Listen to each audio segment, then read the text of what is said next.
الماك ستوديو إضافة هايلة لسلسلة الماك، بيستهدف البروفيشنالز في عالم الإبداع أو الكرياتيف ديزاينز، يعني مش لكل الناس، بس لو أنت عاوز ورك ستيشن بحجم مناسب وإمكانيات عالية لعملك الإبداعي يبقى هتحبه. معظم الناس اتفاجئت لما أبل أعلنت عن الماك ستوديو في ايفنت شهر مارس، لأن كانت في إشاعات إن أبل هتطرح ماك بوك إير جديد وبشريحة M2 الجديد، لكن محدش كان متوقع ان احنا هنشوف ماك جديد تماما. بس هو ده بالظبط اللي ابل عملته. قعدنا سنين فاكرين ان ابل خلاص ما بقتش مهتمه باجهزه الماك وانها قررت تدي تركيزها للايفونز والايبادز، لكن شكل ابل رجعت تحب الكمبيوترز تاني. ابل ماكس بقت دلوقتي واحده من اكتر منتجات ابل اللي تشد انتباه، والابل ماك ستوديو عضو جديد في العيله دي. جزء مهم من العيله دي هي شريحه الام 1.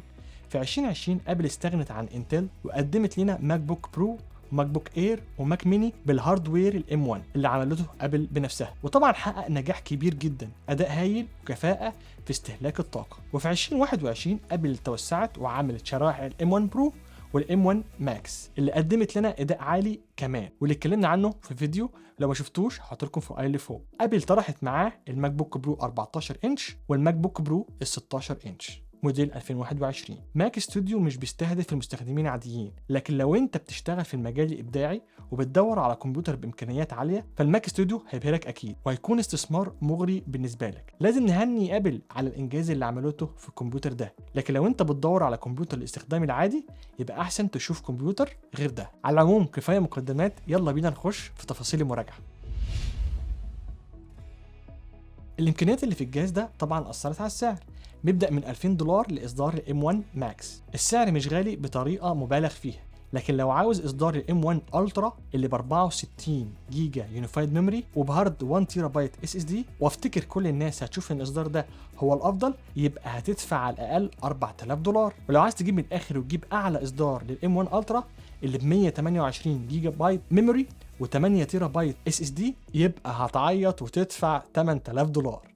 بس ده برضه ارخص من اغلى ماك برو. سعر الماك برو بيبدا من $6000 باختيارات كتير بتزود السعر الاف الدولارات او الجنيهات.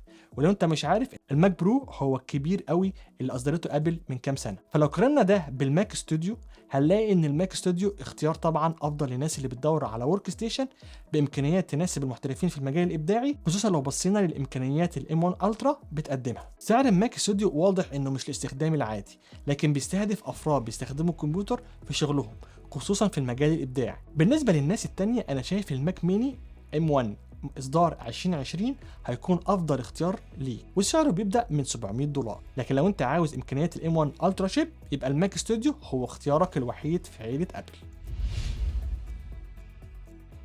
لو انت من معجبين الماك ميني يبقى هتحب تصميم الماك ستوديو. هو كأنه نسخه كبيره بعضلات من اخوه الماك ميني الصغير، معمول من صفيحه ألمنيوم واحده على شكل مربع 7.7 انش وبسمك 3.7 انش، يعني كمبيوتر مذهل بحجم مناسب مقارنة بالامكانيات اللي بيقدمها، تقريبا في حجم 1.5 ماك ميني مرصوصين فوق بعض. تقدر بسهولة تحطه على مكتب او ورا شاشة للناس اللي بتشتغل في مكتب او استوديو في البيت، او اللي عندهم مساحة صغيرة للشغل عموما، وبرضه للاشخاص اللي مش بتحب تشتغل باجهزة كتير. الماك ستوديو هيوفر لك اللي انت محتاجه، وكمان سهل جدا ان انت تنقله من مكان لمكان. حجم الماك ستوديو ممتاز مقارنة طبعا بالبي سيز التانية المخصصة للشغل، وده بفضل شريحة الام 1 ماكس والام 1 الترا اللي بتشغل الماك ستوديو. نظام ابل الاس او سي السيستم اون تشيب نظام كامل على شريحة، طبعا بيتضمن الجرافيكس الجي بي يو والبروسيسور السي بي يو، بتاخد مساحة اقل من اجزاء كتير منفصلة اللي بيحتاجها جهاز بي سي عادي. هتكلم كمان شوية عن ام 1 الترا من ناحية الاداء،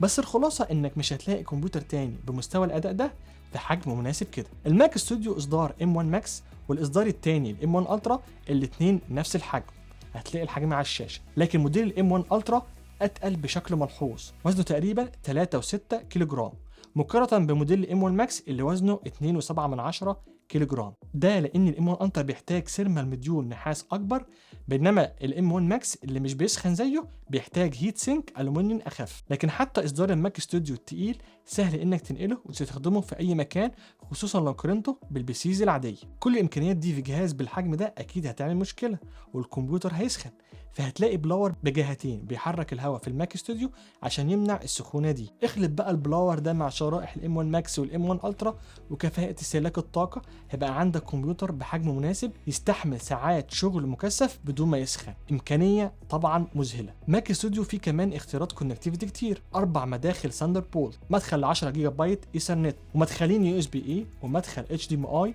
واوديو جاك ورا، وكمان بيدعم واي فاي 6 وبلوتوث 5. مكان الاس دي كارد قدام مع مدخلين يو اس بي سي عشان ما يبقاش ناقصك حاجه. ده هيخلي معظم الناس تقدر توصل اي بريفرالز مرفقات يعني او اجهزه محتاجينها بسهوله. حاجه جميله اننا بنشوف ابل بتقدم اختيارات كونكتيفيتي كتير كده في هاردوير مصمم للمحترفين. انت عندك موديل M1 الترا تقدر كمان توصل 4 شاشات برو ديسبلاي اكس دي ار وتلفزيون 4K كمان. البورتس اللي في الجهاز من قدام سهل قوي انك توصل اي حاجه بيهم. لو الماك ستوديو متشال بعيد بس زرار الباور هو اللي مكانه مش مميز لانه ورا. ميزه كمان ان الباور سبلاي موجود بيلت ان في الماك ستوديو، فما فيش طوبة الباور الخارجية اللي موجودة في معظم الكومباكت بي سيز عشان يصغروا الحجم بقدر الامكان. ولو شفت مؤتمر ابل اللي اعلنت فيه عن ماك ستوديو، اعلنوا في نفس المؤتمر عن الاستوديو ديسبلاي مونيتور. في الاغلب سمعت مصطلح موديولر. قبل ما تتحمس قوي يا ترى الماك ستوديو فعلا ابجريدابل وممكن انت تعمل له ابجريد اكتر وتطوره ولا لا؟ يعني ممكن تعمل ديزي تشين لكذا ماك ستوديو سوا زي الماك مينيز عشان يتحول لسوبر كمبيوتر.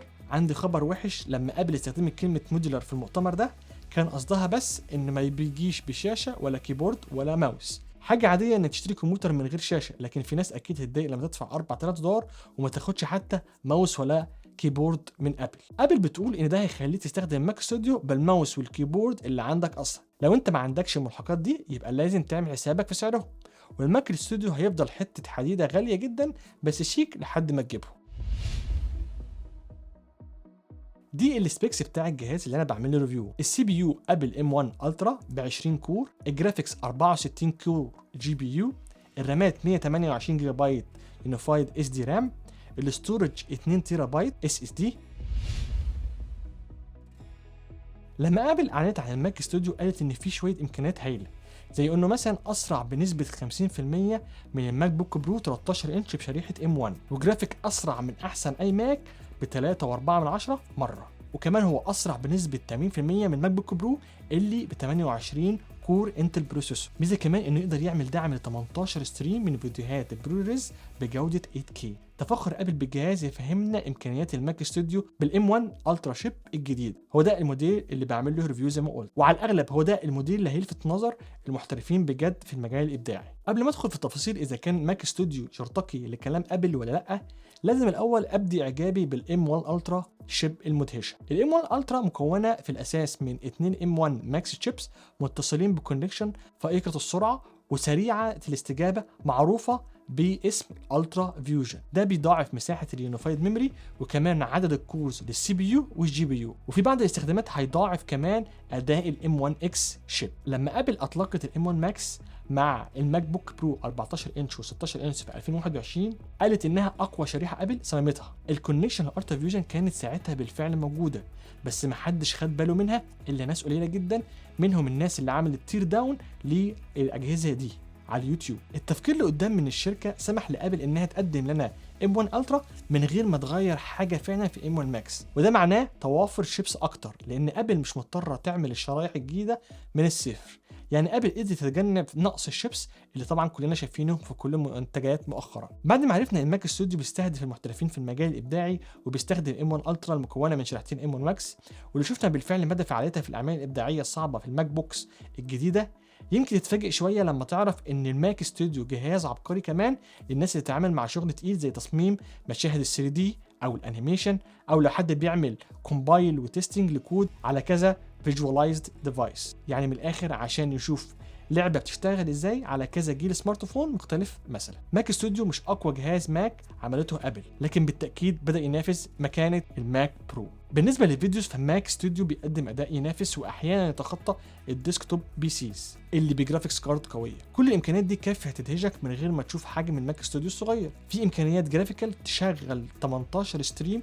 لمشاهد بجوده 8K زي ما قلت. جربته في بريمير برو وفاينل كات. خلينا اتفرج على الفيديوهات دي وازود افكتس واعمل اديت من غير ما اقعد استنى انه يعمل ريندر. سلاسه المشهد حتى بوجود عناصر كتير بجوده 8K على الشاشه مذهله فعلا. كانت بتيجي لحظات الماك ستوديو كان بيتعامل مع 8 بليون بكسل في الثانيه، والحقيقه انه تاقلم بشكل مدهش على الكلام ده كله. امكانيه ان تعمل اديت ل 8K فيديوز وكمان من مصادر مختلفه هتكون زياده شويه عن احتياجات معظم الناس، بس حاجه حلوه ان احنا نقدر نشوف اعلى امكانيات للماك ستوديو.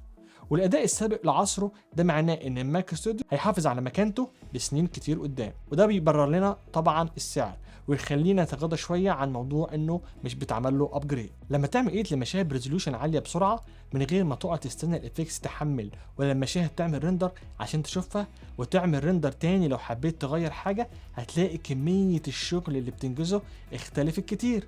ولما تلاقي نفسك بتخلص شغلك اسرع وقبل ميعاده وقادر انك تبدا في بروجكت تاني، هتشوف فعلا ان الماك ستوديو استثمار ذكي جدا. هتحس فرق كبير وانت قادر بسهوله تedit وتشتغل على مشاهد ونماذج 3D معقده وانت شايف الماك ستوديو بالام 1 الترا بيهندل شغلك بمهاره. الريفيو موديل بتاعي ب 128 جيجا بايت رام، يعني الجي بي يو للام 1 الترا يقدر يستغل مساحه الميموري خارقه السرعه دي. شفت ماك ستوديو بيحمل مشهد 3D مليان تفاصيل كتير جدا من غير ما يملى الميموري زي اللي في العادي بياخدها على اجهزه البي سي زي 3080 و 3090 ار تي اكس. بالنسبه لل 3 دي انيميتورز وديزاينرز اللي عايزين يطلقوا العنان لخيالهم من غير ما يتقيدوا بقدرات الهاردوير، فالامكانيات اللي في الماك ستوديو واكيد الام 1 الترا اكيد هتبهركم. خليني اقول تاني ان انتاجيتك في الشغل هتختلف تماما لما تقدر تعمل اديت للمشاهد بتاعتك، تحرك مصدر ضوء او تظبط الكاميرا او التكتشرز وتشوف التغيير اللي عملته في نفس اللحظه. وممكن تستغرب ان انت كنت عايش ازاي من غير الماك ستوديو اصلا. قدره البروسيسنج في الام 1 الترا تستحق ان احنا نشيد بيها. بيعمل كومبايلنج وتستنج سريع لاي كود، يقدر يشغل كذا نموذج محاكاه في نفس الوقت